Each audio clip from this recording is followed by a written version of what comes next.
누가복음 19장 28절로 44절 말씀에 근거해서 예수님의 눈물의 의미, 예수님이 우시는 눈물의 의미는 과연 무엇이었는가? 중요한 것은 세상에서 저희들이 잘 먹고 잘 입고 대우받는다고 해서 주님께 대우받는 것은 결코 아니라는 겁니다. 세상에서 잘 살았다고 해서 천국에서 꼭 잘 산다는 보장은 결코 없습니다. 그래서 내가 주님을 바라볼 때 내가 바라보는 주님, 그 주님과 내가 과연 어떤 관계가 맺어져 있는가, 어떤 생각으로 연합을 이루고 있는가, 이런 것을 우리가 생각해 보아야 그 좋은 연합을 이루고 있어야만 되는 것이지, 세상에서 넥타이 매고 잘 입고 잘 먹고 참 좋은 일이죠. 그러나 그런 것으로 주님께 좋은 평가를 받을 수는 없다. 세상에서 거지같이 살았어도 부잣집에서 대문에서 얻어먹는 거지도 주님께 좋은 평가를 받을 수 있었습니다. 그래서 우리들의 그 바라보는 관이 바뀌지 않는다면 우리는 거의 소망이 없다고 봐야 될 겁니다. 고난주간 앞에 주간을 우리가 종려주일 그렇게 표현합니다. 그래서 고난주간은 우리 주님의 죽음과 또 고난으로 죽음에 대한 그런 한 주간을 정해서 지키는 그런 주간이고, 또 종려주일은 그 전주, 그러니까 고난주간에는 주님의 그 고난이지만, 그러나 종려주일은 주님의 승리, 생애의 승리를 기념하는 날입니다. 최고의 승리, 최고의 주님께 기쁜 최고의 날이 되겠습니다. 종려주일이라고. 그래서 고난주간도 사실 처음에는 화려하게 시작이 됐습니다. 고난주간의 시작은 주님께서 나귀 타고 예루살렘 입성하는 데서부터 시작하는 거니까, 나귀 타고 입성할 때 그 고난주간의 시작은 굉장히 화려했습니다. 굉장히 대우를 받았고 대단한 인기가 가득했죠. 그러나 고난주간의 마지막은 비참했죠. 얼마만큼 비참했는가 하면 주님의 시체를 남의 무덤에 묻어야 한다. 그 정도의 비참했다. 그리고 그 무덤을 아무도 가서 보지 못하도록 돌문으로 임봉을 했다. 참 주님의 죽음은 비참했습니다. 이 세상 사람 그 누구라도 남의 무덤에 묻는 사람 없고, 그렇죠? 돌문으로 또 뭐 아니면 그 근처에까지 가지 못하도록 경계를 정하는 그런 일 없습니다. 언제든지 찾아가서 기념할 수 있도록 그렇게 되어 있지만, 그러나 주님의 죽음은 그만큼 비참했다라고 하는 겁니다. 시작은, 고난주간의 시작은 정말 화려했습니다.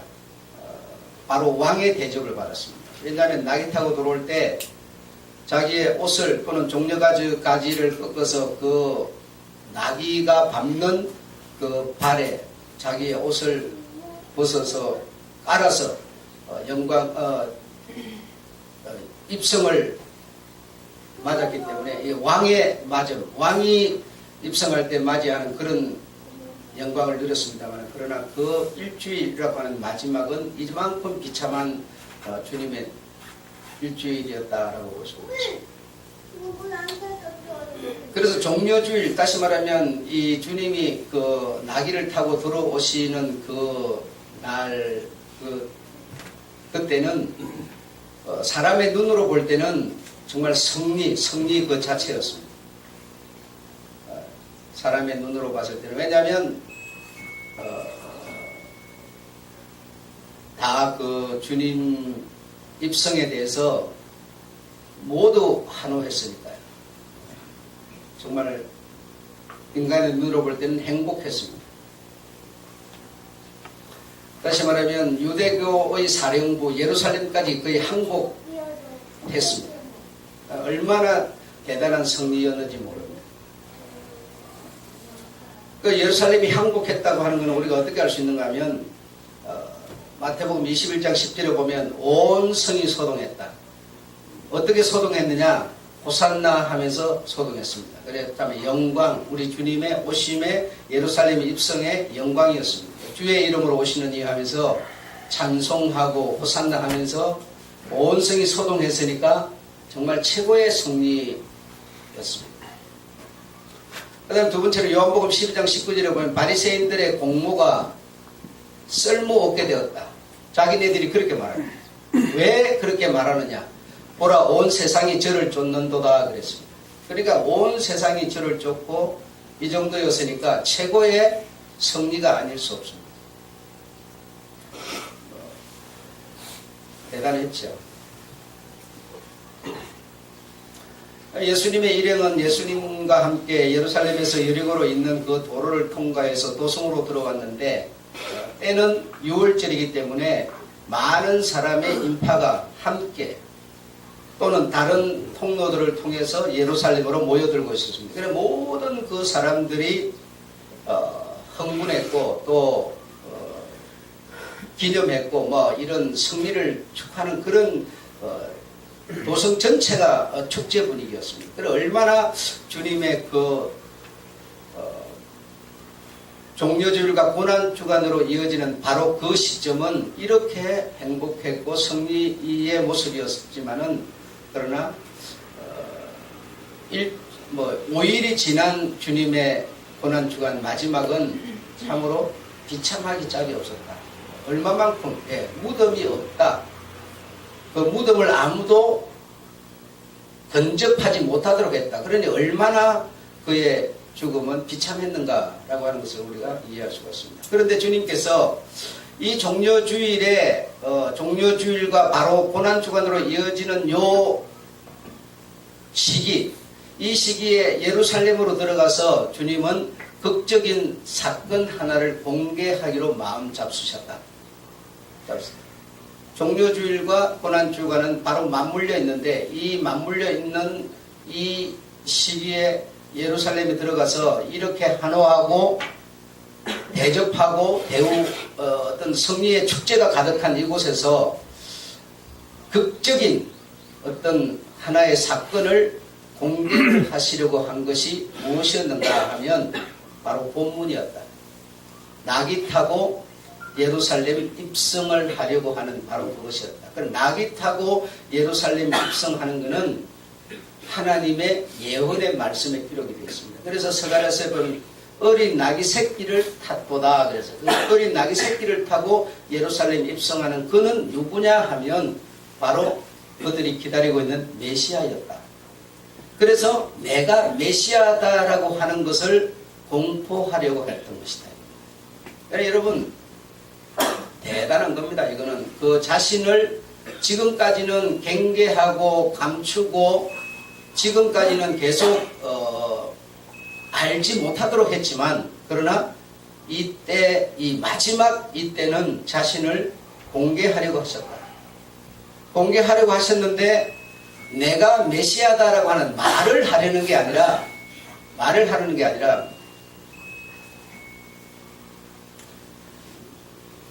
말이 없는 행동을 통해서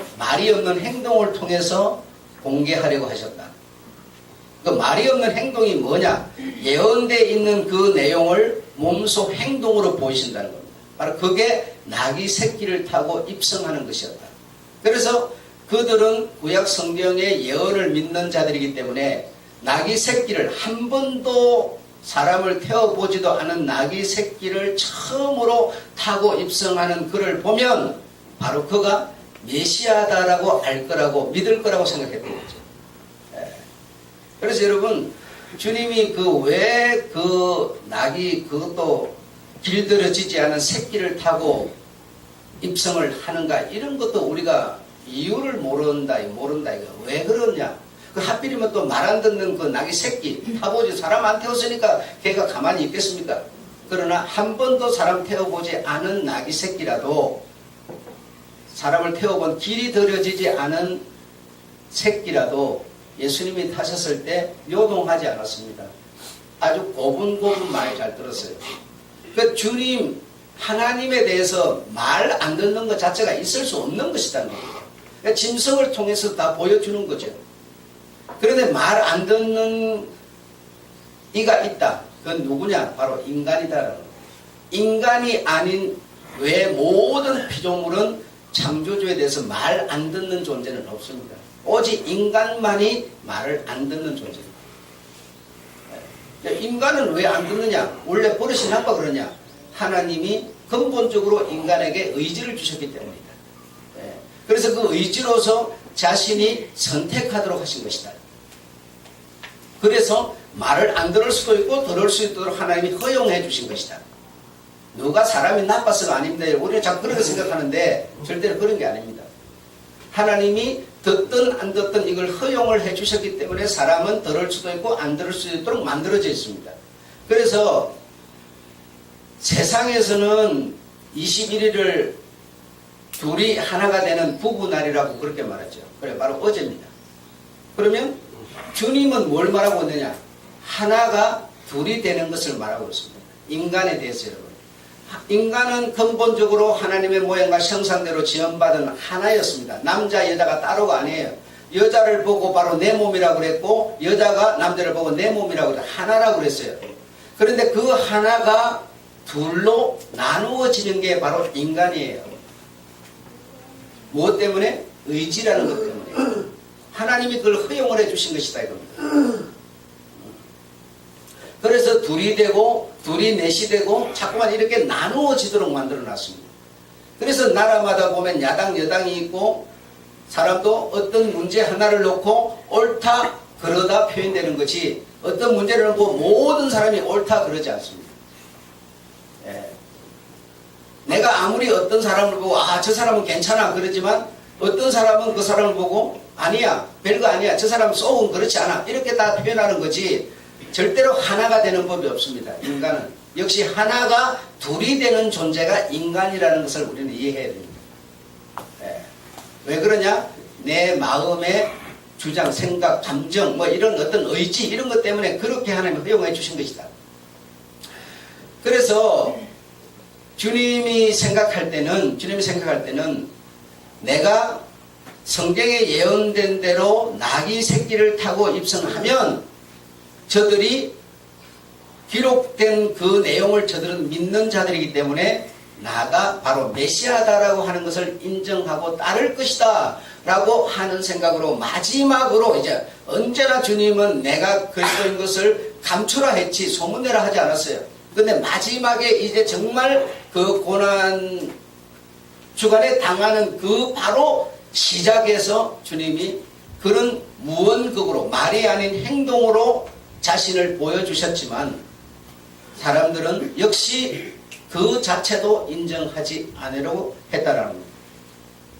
그러니까 주님의 생각의 마음의 문제가 뭐였는가 하면 내가 이렇게 행동으로 성경 예언을 오늘 저들에게 보여주고 있는데 저들이 어떤 생각으로 과연 나올까 이걸 염려했던 겁니다. 왜냐하면 이걸 받아들이면 다행이지만 안 받아들이면 어떻게 되느냐? 돌이킬 수 없는 심판과 멸망밖에 그들에게 없기 때문입니다. 돌이킬 수 있는 다른 방법이 전혀 없는 겁니다.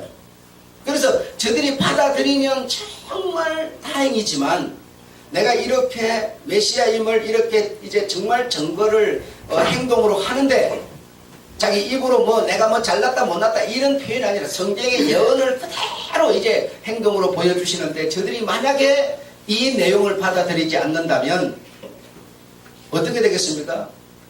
저가 메시아를 자처하는구나 해가지고 결국은 큰 심판에 이르게 될 것이다 라는 것이 주님의 마음의 고민이었다 이겁니다. 그래서 제자 둘을 베다니에 가까이 왔을 때 앞에 마을로 보내면서 사람이 한 번도 타보지 않은 나귀 새끼가 있을 테니 타고 풀어서 끌고 오너라. 만약에 그 나귀 주인이 보고 왜 그것을 풀어가느냐라고 하면 주님이 쓰신다 하라 이렇게 답해주고는 끌고 역시 아니나 다를까 그 나귀 새끼를 풀고 있을 때 주인이 보고 그것을 왜 풀어가느냐 하니까 역시 주님이 쓰신다 이렇게 했더니 그 낙이 주인도 아무 말 하지 않고 그대로 순종하고 있습니다. 그러니까 이 세상 모든 피조물은 낙이든지 낙이 주인이든지 할 것 없이 창조주 모든 인간의 근본이신 하나님께 순종하지 않는 존재는 없다는 것을 보여주고 있는 겁니다. 보여주고 있는 겁니다.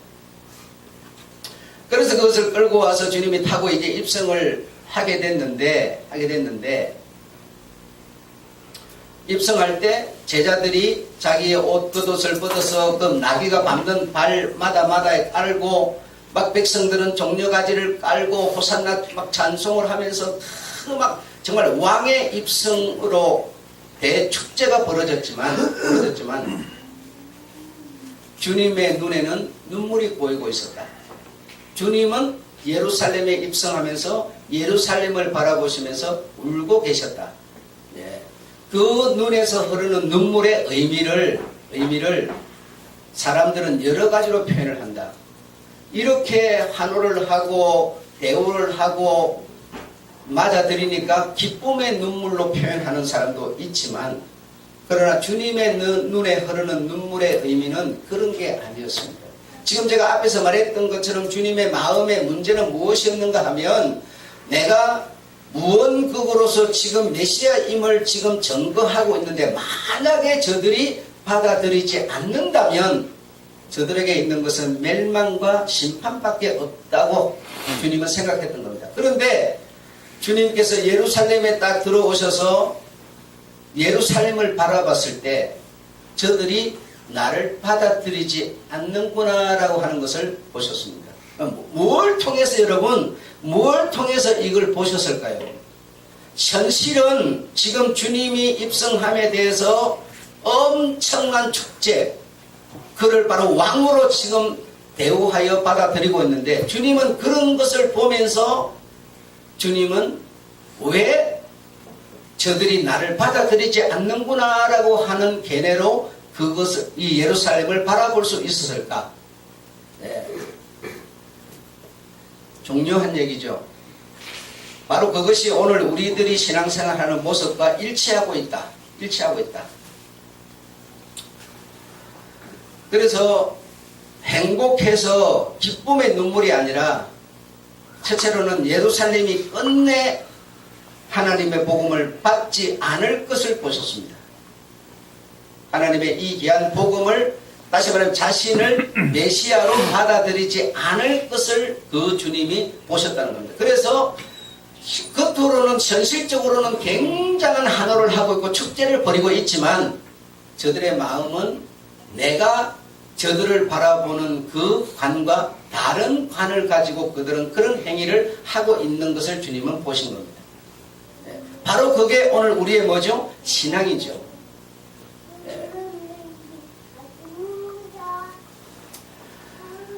복음을 받지 않는다면 넥타이를 메고 잘 먹고 잘 입고 사람에게 대우를 받고 이렇게 세상에서 살았다 하더라도 복음을 받지 않는다면 그에게 있는 것은 심판밖에 없습니다. 다른 길이 정말 없습니다, 여러분. 전혀 없습니다. 얼마나 그 예루살렘의 그 사람들은 거만하고 존경받기를 좋아하고 잘못하는 것을 싫어하고 정말 거룩하게 산다고 하는 표본들이었습니다. 그렇게 사는 그들일지라도 주님이 그들을 바라보는 눈은 나 메시아 하나님을 지금 받아들이지 않는 저들은 저들에게 주어질 대가는 심판밖에 없구나.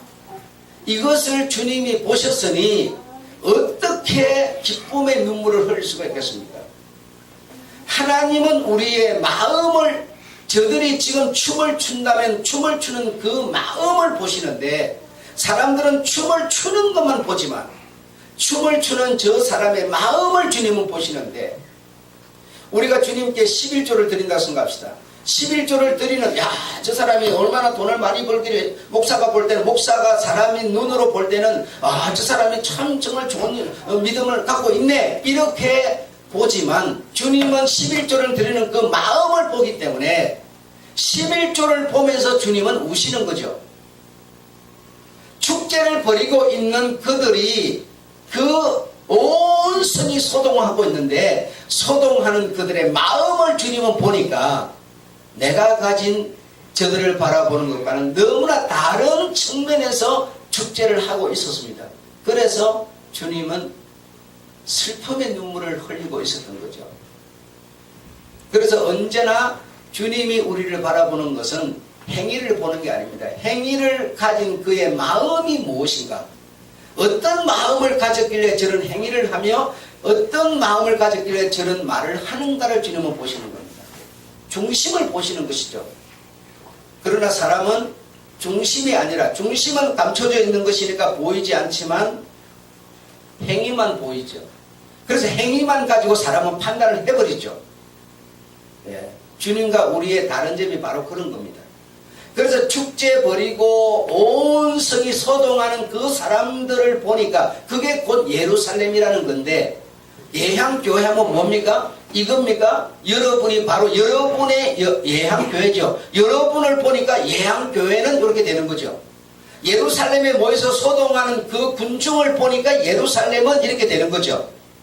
예루살렘을 보니까, 그 군중을 보니까 저들은 왜 저런 환호를 하고 찬송을 부르고 있는고 하니, 역시 저들의 마음은 세례 요한의 설교에 익숙해 있었더라는 겁니다. 세례 요한의 설교는 무엇이었습니까? 정치적인 설교였습니다. 메시아가 오는 것도 정치성으로 풀어가고 있었습니다. 정치성에서 어긋난 사람들을 비판하는 모습이 바로 세례 요한의 메시지였습니다. 그런 것에 익숙해 있으면서 저들은 지금 소동을 하고 환호를 하고 있을 뿐인 거죠. 그러나 주님은 바로 그것에 반대의 생각으로 세상에 메시아로 오셨다는 것을 아무도 알지 못하고, 알지 못하니 믿지 못했다는 거죠. 여러분, 그래서 주님을 따르는 제자 베드로마저도 내가 죽고 3일 만에 살아나리라 주님이 오신 이유를 정확하게 말해 주었는데도 그리 마소서 그런 일이 주에게 미치지 않기를 원하나이다 그랬어요. 주님의 제자로부터 모든 군중, 모든 예루살렘이 전부 그리 생각하고 있었어요. 그러니까 전부 그리 생각하는 것을 주님이 보시고 우셨던 것이지 감격해서 우는 눈물이 아니었어요. 여러분.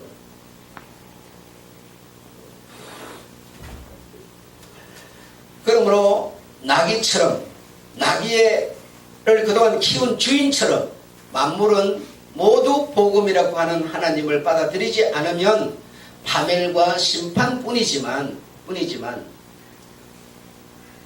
이 예루살렘은 받아들이지 않을 모습을 주님이 보셨던 겁니다.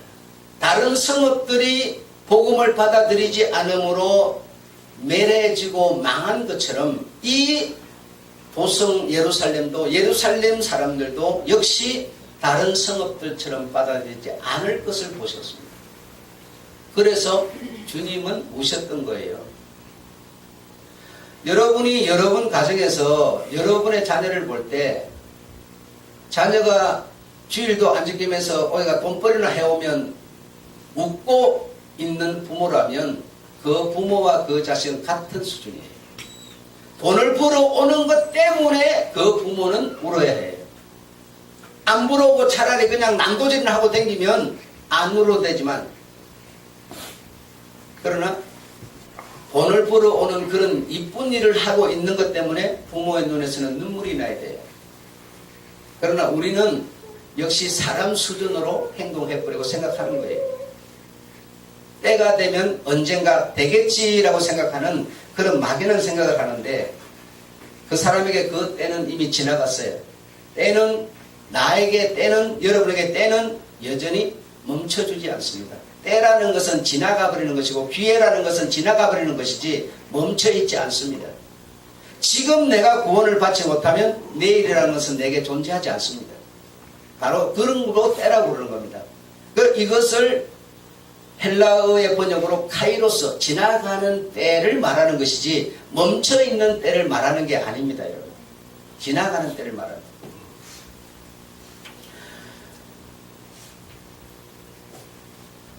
예수님이 자라신 곳이 어디십니까? 나사렛이라고 하는 곳이죠.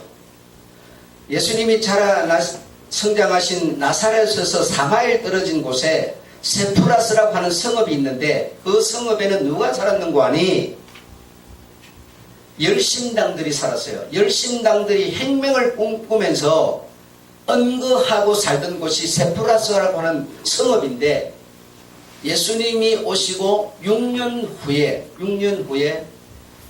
로마인들이 이 열심당들이 여기에 언거해 있는 것을 알고 그곳을 공격해서 완전히 항무지를 만들어 버렸습니다. 이렇게 이들이 멸망된 것이 여러분 열심당들이 가진 그 열심이 무엇이었습니까? 바로 민족적, 다시 말하면 전실적 독립을 꿈꾸는 그런 세례 요한의 메시지에 익숙해 있던 열심당들이었어요. 그래서 주님이 오시고 6년 후에 이들이 있는 이 열심당들을 제거하는 것이 바로 로마의 숙제였는데 그것을 알고 정말 하나도 살리지 않았습니다. 이렇게 망할 것을, 이렇게 망하는 것을 주님은 보시고 우셨던 겁니다. 우는 이유가 바로 그런 것이었어요. 그런데 역시 이 오만한 유대인들, 다시 말하면 이 예루살렘 사람들은 여전히 주님이 나귀를 타고 메시아, 다시 말해 예언의 내용대로 그대로 실천하면서 자신을 메시아라, 다시 말해 구세주라 라고 하는 표현을 사실 소리 없이 하고 있음에도 불구하고 역시 그들은 주님의 예견대로 받아들이지 않아 버렸습니다. 정말 놀라운 일이 아닐 수가 없습니다. 자, 이런 문제가 왜 생겼느냐? 생긴 이유는 아주 간단합니다. 그 이유는 메시아의 의미를 똑바로 몰랐기 때문입니다. 메시아라고 하는 우리가 기다리는 메시아 그분이 어떤 메시아인지에 대해서 정확히 몰란 것이 이들의 실패의 원인이었습니다. 제자들도 여전히 그러했고, 제자들도 베드로를 비롯해서 다 주님 십자가에 죽으실 때 다 자기 고향으로 떠나갔습니다. 그래서 그들에게 성령이라는 하나님이 영으로, 이제 몸을 가지신 하나님이 아닌 영으로 우리의 마음, 정신, 우리의 영의 거처를 삼는 성령이라는 하나님이 오시지 않았다면 주님과 함께 3년 동안 동고동락 밥 먹었어도 아무 의미 없습니다. 이 말은 뭡니까? 우리가 교회를 태어날 때부터 어머니 뱃속에서부터 자라서 지금까지 신앙생활을 했다 손 치더라도 성령이 오시지 않았으면 나는 의미가 없다는 겁니다. 성령이 다시 말하면 뭐라는 겁니까? 구원이라는 거예요. 예수의 이름이 뭡니까? 구원이죠. 예수가 육신으로 오셨다가 성령으로 오신 그가 뭡니까? 구원이죠, 여러분. 성령이 오시지 않았으면 아무도 뭐가 돼요? 구원이 되지 않아요. 될 수가 없어요. 구원은 내 노력으로 열심으로 막 힘써으로 되는 게 아니에요, 여러분. 성령으로 되는 겁니다. 성령으로, 여러분. 하나님으로 되는 거라고요.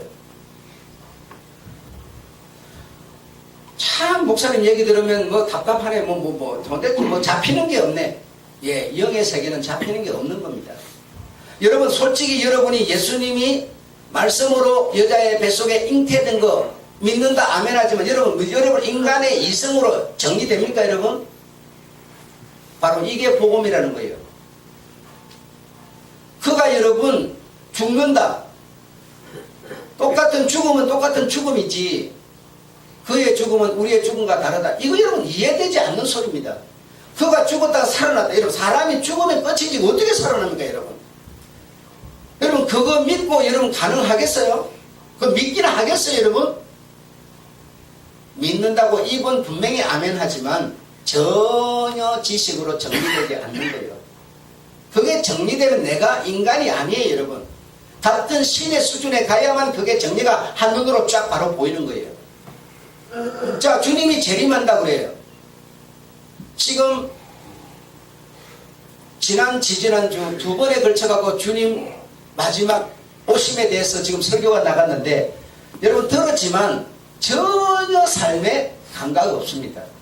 제가 잘 알아요. 모르지 않아요. 감각 없지만 그게 여러분 우리가 이성으로 우리의 지식으로 정리된다면 왜 감각이 없겠습니까? 바로 그게 금덩어리고 그게 바로 생명이고 선운유사 머리 아파가고 수술 받고 그러니까 안 아파보는 것과 같은 건데 왜 그걸 싫어하겠습니까? 그러나 인간의 이성이나 지식으로는 절대로 이런 것은 정리될 수 없는 거예요. 영이라는 것은 성령이라는 것은 인간의 내리로 정리되지 않는 겁니다. 구원이라도 여러분 사람이 사람이 거듭나 어머니 그래 사람은 뭐라고 그러냐 어머니 뱃속에 들어갔다 다시 태어나냐 이렇게 학자는 말하고 있지만 주님은 그런 거라고 말하지 않았어요. 어떻게 이게 정리가 되겠습니까 여러분? 성천하신다. 자 주님이 하늘로 올라가는 하늘이 어디길래 거기서 보면 여기가 하늘이고 여기서 보면 저기가 하늘인데 어디로 갔다는 겁니까 여러분? 그걸 어떻게 정리할 수 있어요? 정리되는 게 아니에요. 그렇게 주님이 하셨다는 사실을 우리는 믿을 뿐입니다. 정리가 돼서 믿는 게 아니에요.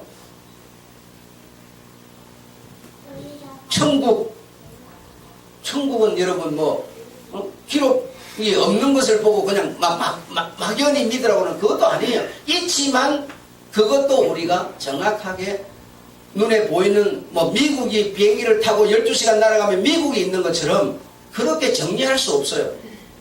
천국도 분명히 있지만 그렇게 정리되지 않지요. 사람이 죽었다가 뭡니까? 여러분 죽겠죠. 죽었다가 다시 살아난다. 어떻게 그게 이해가 됩니까? 사람 지식으로 여러분. 복음은 바로 사람의 지식으로 이해되지 않는 거예요. 그래서 믿음이라는 게 필요한 거고 여러분. 그래서 이 예루살렘이 실패한 이유가 뭐냐? 메시아에 대한 영에 대한 지식을 잘못 가졌기 때문에 이런 결과가 나온 겁니다. 그래서 사람은 여러분 짐승과 달리 지식을 가질 수가 있는데 이 지식이 그릇돼 버리면 우리의 모든 길이 어긋나 버립니다. 정말 중요한 겁니다 여러분. 어떤 목사님들은 막 그러죠. 네 지식이 무슨 필요 있어 믿음이면 되지 마 이러지만요 지식이 없으면 믿음도 안 오는 거예요. 내가 그릇 알고 있으면 그릇 아는 믿음이 오는 거고 바로 알고 있으면 바로 아는 믿음이 오는 거. 내 마음에서 먼저 일어나는 것은 믿음이 아니라 지식이에요. 그를 생각하는 그의 말을 받아들이는 지식이에요. 그것이 바를 때 그 다음에 주님이 원하는 믿음이라는 것이 독립되는 거죠. 그래서 호산나 외치는 사람들이나 예수님의 그 제자들이나 다 차이가 없었는데 예루살렘 성민이나 모두 차이가 없었는데 어떻게 메시아를 이해했느냐? 전부 자기 방식, 인간 방식이었어요. 내 생활의 윤택, 이 나라의 억압에서 자유라고 하는 그런 것으로 신앙했을 뿐이에요. 오늘 우리가 믿는 예수 그리스도 그가 만약에 여러분 생활의 윤택, 내 잘 먹고 잘 입고 잘 사는 것에 포인트를 맞추고 있다면 우리는 바로 실패한 파멸한 심판받은 예루살렘 성민과 조무지 다르지 않습니다. 주님이 바라보는 관이 우리의 바라보는 관이어야지 전혀 주님은 바라보는 관이 내가 십자가에서 죽고 사는 이것이 복음이라 그러지만 저들은 로마의 억압에서 압제 해방시켜 주는 것이 정체적으로 잘 되는 것이 복음이라 생각했던 거예요. 오늘날 신앙생활을 하는 사람들이 주님의 눈 마음이 아닌 현실주의, 현실적으로 잘 되는데 목적을 삼고 있는 것이 바로 복음이라고 말하고 있죠. 그들에게 있는 것은 간단합니다. 멸망과 심판밖에 없습니다. 다른 길은 없습니다.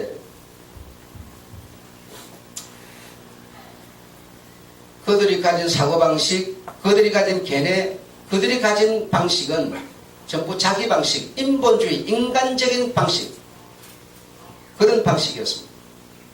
이런 그 성민들의 마음을 현실로는 막 축제를 벌이면서 호산나 찬송, 영광 하고 있지만 주 오심에 대해서 영광하고 있지만 저들이 기대하는 기대치는 주님이 가진 가치와 너무나 달랐습니다.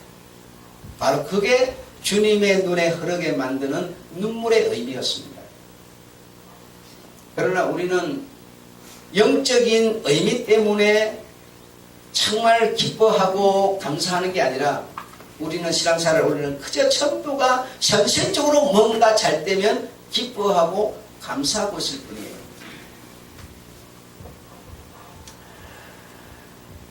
여러분의 방식 안에 주님을 모시려고 하는 여러분의 방식이 주님의 방식이기를 기대합니다.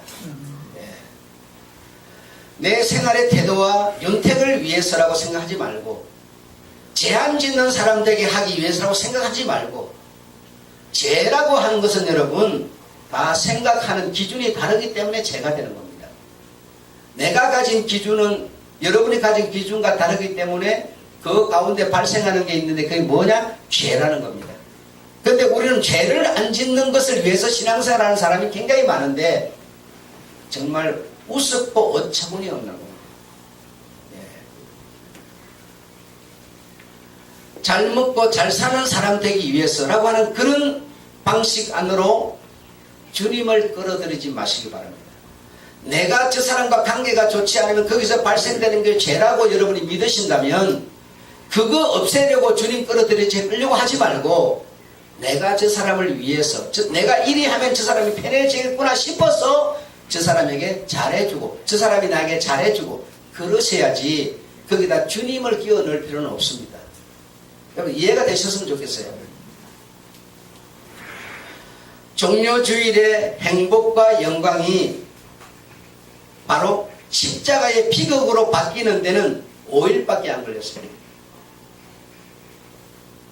종려가지 깔고 걷던 그 길이 바로 주님이 십자가 치고 가는 길로 변했습니다. 호산나 찬송 대신 그를 못 박으소서 하고 원망하는 소로 바뀌었습니다. 왜? 왜? 그들의 그릇된 지식 때문이었습니다. 그릇된 신앙관 때문이었습니다. 현실주의 때문이었습니다.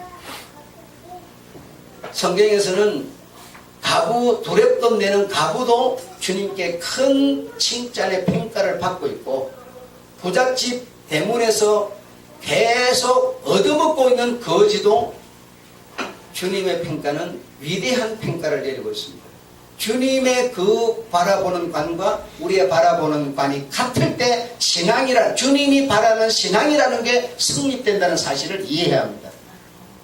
인간이 가진 혈육이 원하는 그 어떤 관을 주님과 연관시켜 봤자 물과 기름처럼 하나가 될 수 없습니다. 주님의 눈에서 뺨을 타고 흐르는 그 눈물의 의미는 바로 이런 것 때문이었다는 것을 여러분 오늘 이해해 주셨으면 감사하겠습니다. 그래서 좋은 신앙으로 자라가시고 성장하셔서 주님 오실 때 정말 주님의 음성을 분별하여 들을 수 있는 여러분 되시기를 주의 이름으로 축원합니다. 하나님 아버지 고맙고 감사합니다.